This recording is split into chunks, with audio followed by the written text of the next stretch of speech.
ایک چیز جو کوالٹی اہل بیت کے ماننے والے اور محبت کی وجہ سے ہے، وہ نشاط ہے قیام فی اللیل میں۔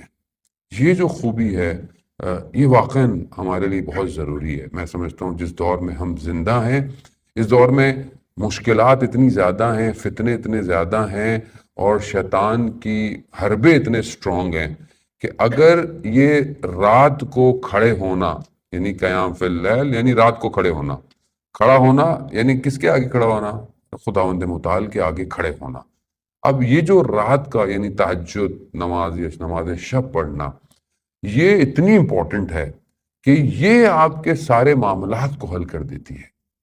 یہ خصوصیت ہے عزیزان محترم، اسے آپ ہی نہ سمجھیں صرف علماء نے نماز تہجد پڑھنی ہے یا بوڑھے ہو جائیں گے تو تہجد کی نماز پڑھیں گے، مجبوری ہے بھائی اب تو کچھ ہے نہیں۔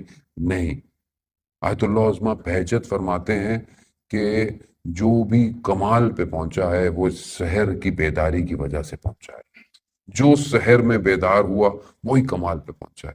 اور وہ فرماتے ہیں کہ جب بھی تمہاری رات کو آنکھ کھل جائے تو سمجھ لو تمہیں فرشتے نے اٹھایا، فرشتے نے اٹھایا۔ اور ہم دیکھتے ہو ابھی تو بڑا ٹائم ہے، فجر میں سو جاؤ، فرشتے نے اٹھایا ہے۔ کہا کہ اگر تم اٹھ کے عبادت نہیں کر سکتے تو وہ کہتے ہیں کہ بیٹھ جاؤ اور خدا کو سلام کرو خدا کی بارگاہ میں، اور دوبارہ سو جاؤ۔ ضائع نہ کرو اس کیفیت کو۔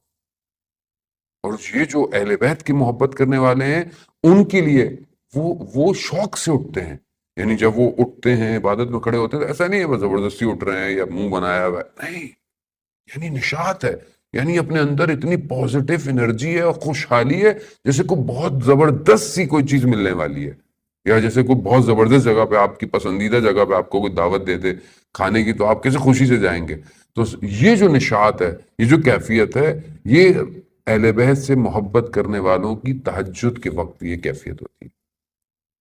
آیت اللہ سید قاضی طباطبائی رضوان اللہ تعالیٰ علیہ کے جو آیت اللہ بہجت کے استاد تھے، وہ خود فرماتے ہیں کہ وہ رات کو، ان کا بیٹا ان کی بایوگرافی میں لکھتا ہے کہ تہجد کے وقت جب رات کا وقت ہوتا تھا تو 1 گھنٹہ پہلے گھر سے نکل جاتے تھے۔ اور کہا میں ایک دن ان کے پیچھے گیا کہ یہ جاتے کہاں ہیں، تو دیکھا نجف سے باہر نخلستان میں جا کر عبادت کرتے تھے۔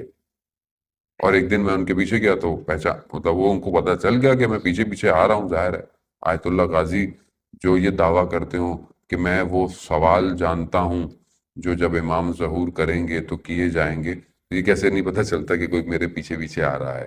تو وہ انہوں نے بیٹے کو بھی کہا کہ بیٹے کو عبادت کرو۔ وہ خود فرماتے ہیں کہ جب میں تہجد میں کھڑا ہوتا تھا یعنی عبادت میں، تو میں اپنے اطراف سے، اپنے آس پاس سے ڈسکنیکٹ ہو جاتا تھا، منقطع ہو جاتا تھا، اور جو زمین آسمان میں ذکر ہو رہا ہوتا تھا مجھے اس کی صدائیں آتی تھی۔ جو قرآن کہہ رہا ہے یسبح للہ ما فی السماوات و ما فی الارض، یعنی دنیا اور زمین کیا کر رہی ہے؟ تسبیح کر رہی ہے۔ یہ تسبیح کی آواز ان کو آتی تھی۔ عزیزان محترم، بہرحال ہمارے پاس تو یہ قریب قریب میں جب ہم کسی آئمہ کی بات کرتے ہیں تو ظاہر ہے وہ تو ہم مولا جیسے تو ہو نہیں سکتے، بڑے آرام سے ہم سائڈ پہ ہو جاتے ہیں۔ پھر ہم کہتے ہیں کہ بھئی مولا جیسے نہیں ہو سکتے تو ان کے اصحاب جیسے، تو وہ بھی نہیں ہو پاتے کیونکہ وہ زمانہ کوئی اور تھا، آج کا زمانہ بڑا ماڈرن ہے۔ تو پھر اب ہمارے پاس جو سب سے زیادہ آپشن نیئرسٹ ہے وہ یہ علماء ہیں جو 100 سال کے اندر اندر آئے، کہ بہرحال انہوں نے اسی دور کے اندر زندگی گزاری۔ اور اس کے علاوہ ہمارے پاس وہ شہداء ہیں کہ جو ہمارے ہی زمانے میں جوانی حالت میں شہید ہو گئے۔